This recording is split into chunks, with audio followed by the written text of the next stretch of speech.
Hi guys, good day sa ating lahat. So may papakita lang ako sa inyo na isang information para sa pagtutroubleshoot ng ating mga software. So ito, meron tayo ditong Team Solid. Ayan. Yan yung Team Solid software natin. Ito naman yung corrector natin. Okay. Corrector para sa Yamaha. Ito naman, corrector para sa Honda. Okay. Ito naman yung ating Autoshop. Okay. So, syempre ito sa training, okay lang natin yan. Na-install namin ito sa inyo. Okay. So, syempre, malalayo kayo sa amin. In case na hindi nyo to ma-install or hindi nyo siya mag-gets or nahihirapan kayo, kontakin nyo lang yung tech natin. May tech naman tayo para sa inyo eh. So, ganito siya. So, yung apat na software na yan, in case na ma-delete, ayan na, ma-delete siya. So, halimbawa, nag-restart tayo ng laptop. Okay? So, papakita ko sa inyo i-restart ko yung laptop in case na mawala siya. Okay? So, magta-try tayo ngayon mag-restart ng ating laptop. Papakita ko sa inyo kung mawawala or hindi. Ayan. So, i-restart ko. Then, magre-record lang ako uli. Restart ko yung laptop ha. Okay guys. So, yun. Nag-restart ako ng laptop. Nawala yung apat. Okay? So, nangyari kasi doon, nung pag-restart natin, na-detect siya ng antivirus. Kumbaga, naituring siyang virus ng antivirus. So, punta tayo sa ating antivirus. Ayan, punta lang tayo sa, click lang natin yung Windows, punta tayo sa settings, then punta tayo sa update and security. Puntahan natin tong Windows security. Okay? Then, i-click natin tong virus and threat protection. Ayan. Ngayon, punta natin ang manage. Tingnan nyo siya. Yung ating antivirus, yung real-time protection, nag-auto-on yan. Okay? Kasi yung mga software natin, in case na na-install at pag na-install sa laptop natin, at pag restart natin yung laptop or matagal nating nabuksan yung laptop, matagal nating nasarado yung laptop, then pagbukas natin nawala yung mga software or files, ibig sabihin nun, itinuring siyang virus nitong antivirus natin. So, gagawin lang natin dyan, i-off lang muna natin ito. Kasi hindi man maiwasan na every time na magbubukas tayo, mag-auto-on, may setting para sa disable nito na permanently.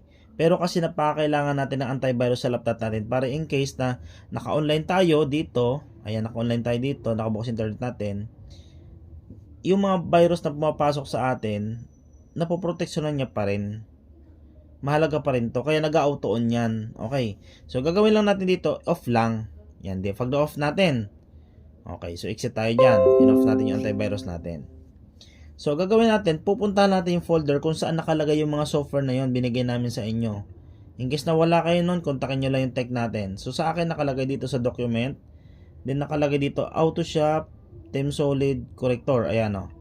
So, ayan. Tingnan nyo guys. Dito kasi may mga laman yan. So, anong nangyari dito? Ang natira na lang dito, ito na lang. Autoshop folder. Ayan o. So, may folder na siya. Gagawin natin dyan. Delete mo na lang natin yan. Ayan.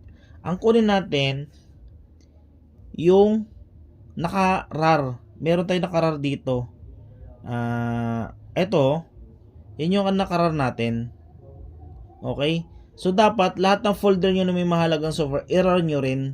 In case na may ma-delete, i-extract nyo lang to. Right-click nyo lang to. Then, punta lang kayo sa extract to. Ayun, yung folder na yun.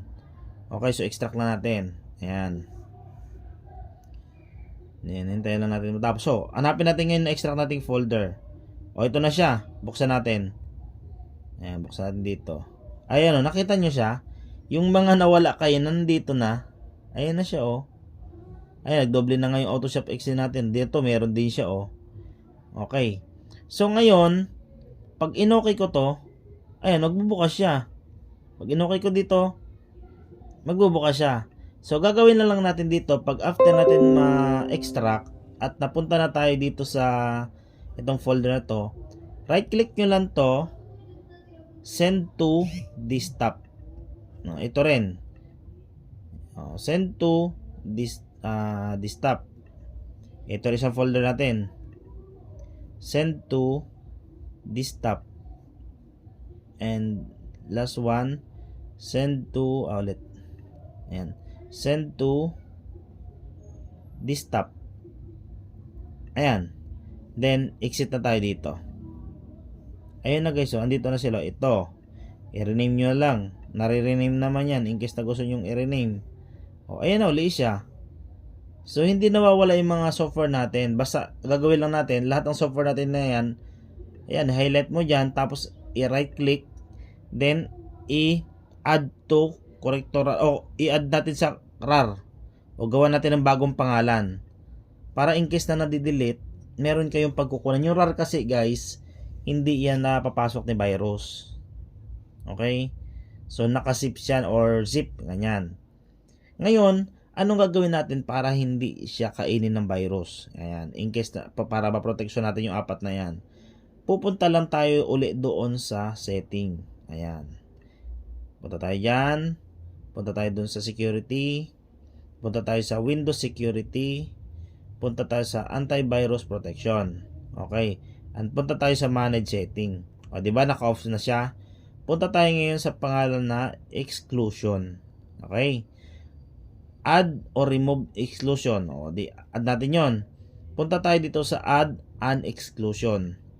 Ngayon, ano ba yung mga software na yun? Folder ba siya? File type? Or process? Siya ay file. Okay? Ngayon, saan siya nalagay? Doon, saan nilagay natin ngayon? Send to desktop. So, sa desktop natin siya hanapin. Click natin itong desktop na to. Then, hanapin natin yung, ayun o, yung corrector. I-open natin. So, nasave na isa.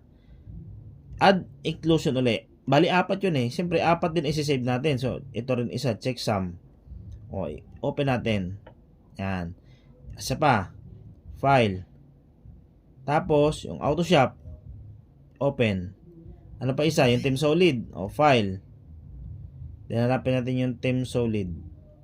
Saan napunta yun? Ito. O. Once na-add na natin sa inclusion yan, hindi na yan kakainin ni virus in case na nag-restart ka at nag-on ka. Eto. Halimbawa, nag-on na tayo. Manage setting. Pag nag-on na tayo, ayan, nag-on na siya pag restart mo.